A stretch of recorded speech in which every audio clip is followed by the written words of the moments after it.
सवाल तो 3 तलाक का कह रहे थे कि मीडिया काफी 3 तलाक उछाल रही है और इसका क्या जवाब है।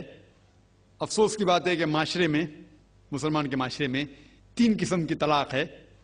मुसलमान के माशरे में, सोसाइटी में, एक तलाक बिदअत, तलाक तलाक तलाक एक साथ में हो जाती है। एक तलाक हसन, जो तलाक दो, एक माह रुको हैज के लिए, फिर तलाक दो, फिर रुको, फिर तीसरा तलाक दो। और तीसरा तलाक के हसन, जो बिल्कुल सही तरीका है, जो कुरान शरीफ के है, तलाक दो और 3 माह रुको।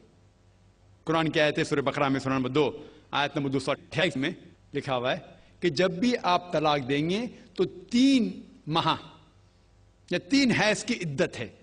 तो तलाक पूरे मुकम्मल होने के लिए 3 हैज या 3 माह, 3 मेंस्ट्रुअल साइकिल और 3 मंथली कोर्सेज मस्ट है, कंपलसरी है। अफसोस की बात है कि ये जो इख्तिलाफ उम्मत में है उसकी एक वजह है। एक सही हदीस इब्न अब्बास रज़ियल्लाहु अन्हु वो फरमाते हैं कि मोहम्मद सल्लल्लाहु अलैहि वसल्लम के दौर में 3 तलाक एक ही मानी जाती थी। हजरत अबू बकर के दौर में 3 तलाक एक ही मानी जाती थी। हजरत उमर के पहले 2 साल के दौर में 3 तलाक एक ही मानी जाती थी, लेकिन उसके बाद हजरत उमर रज़ियल्लाहु अन्हु उस सिचुएशन को देख के वो कहते अगर कोई शख्स 3 दे दिया तो 3 हो जाती है। इस हदीस की वजह से जो इख्तिलाफ उम्मत में है, और कई उलमा में इख्तिलाफ है, लेकिन उलमा में इख्तिलाफ है रहेगा, एक मंच पे आएंगे कि अल्लाह आलम। लेकिन अगर आप कुरान की रोशनी में पढ़ते हैं, कुरान में तलाक का जिक्र किया गया है सूरह बकरा में, सूरह नंबर 2 आयत नंबर 228 से लेकर 240 तक, और सूरह तलाक में सूरह नंबर 65 आयत नंबर 1 से 7। जो कुरान मजीद में तलाक का जिक्र है उसके अंदर यह है कि कभी कोई डिफरेंस ऑफ ओपिनियन, कोई झगड़ा हो जाता है शोहर और बीवी में, तो पहला शोहर बीवी बैठ के बात करे। ऐसा नहीं कि बीवी ने नमक ज्यादा डाल दिया और तलाक तलाक तलाक कह दिया और तलाक हो गया।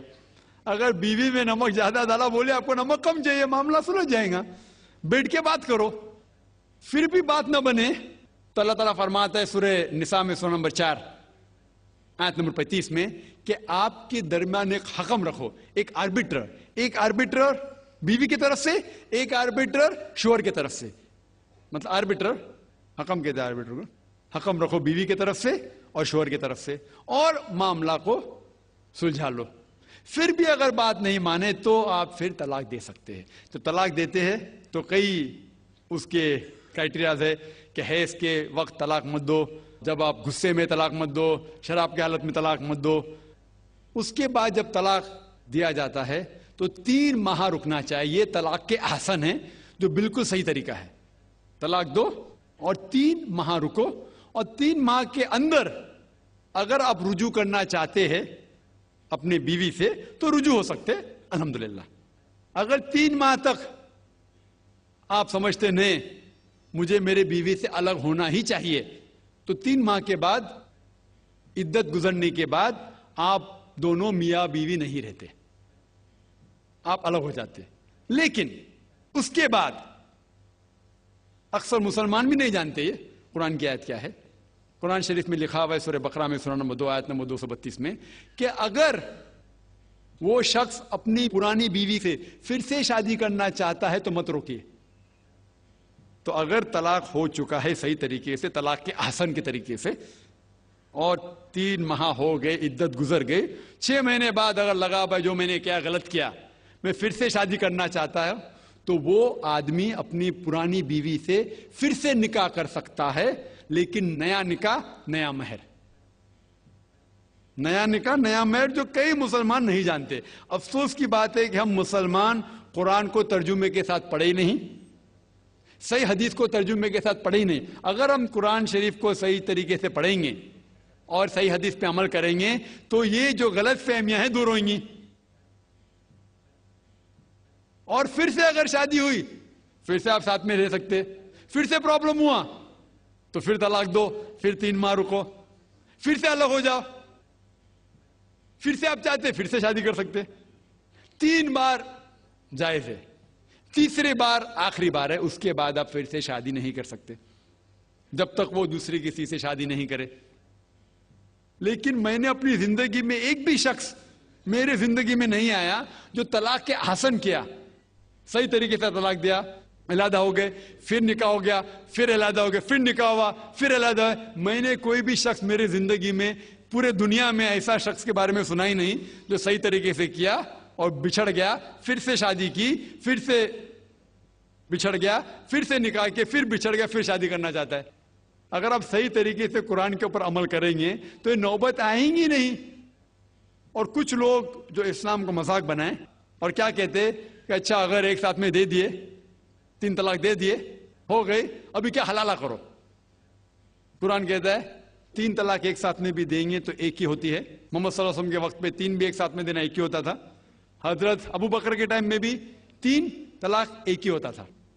हजरत उमर के दौर में लोग जो कहते 3 तलाक 3 होती है, कई उलमा कहते हैं कि उनने ये अपने फतवे पे रुजू किए और उन्हें अफसोस था कि ये फतवा उन्हें दिए, और कई लोग कहते नहीं उनका फतवा सही था। इसमें उम्मत का इख्तिलाफ है। लेकिन अगर कुरान की रोशनी में देखेंगे तो 3 तलाक एक साथ में भी देंगे तो एक ही होती है। हजरत उमर के दौर में रज़ियल्लाहु अन्हु उन्होंने कहा था कि हम उसे कह नहीं सकते, क्या वो गलत है।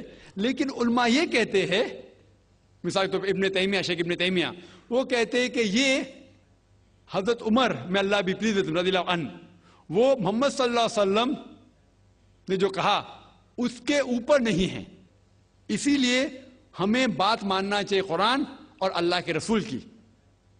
इसके अंदर हजरत उमर में अल्लाह भी प्लीज थे रज़ियल्लाहु अन्हु, उन्हें रुजू किया, इसीलिए वो कहते कि 3 तलाक भी होंगी तो एक ही होती है, 3 नहीं होती। इसमें उम्मत का इख्तिलाफ इसलिए है कि हमने कुरान पढ़े ही नहीं। हम अगर कुरान पढ़ेंगे सही तरीके से और जाने, कई लोग ये समझते हैं कि तलाक के लिए 3 बार बोलना जरूरी है, अगर 3 बार नहीं कहेंगे तलाक होती ही नहीं। वो उनकी नादानी है, वो उनकी जहालत है। तो हमें क्या करना चाहिए, ये मीडिया उछाल रही है, हम मुसलमानों को ये तलाक का तरीका जो सही तरीका है तलाक के हसन, उसको आम करना चाहिए और ये कहना चाहिए किस बुनियाद पे तलाक दी जा सकती है, कब दी जा सकती है, कैसे मौके पे दी जा सकती है, देना चाहिए क्या नहीं। तो ये सब अगर हम मुसलमान आम करेंगे तो इंशाअल्लाह ये इख्तिलाफ जो उम्मत में है वो नहीं रहेगा। और मीडिया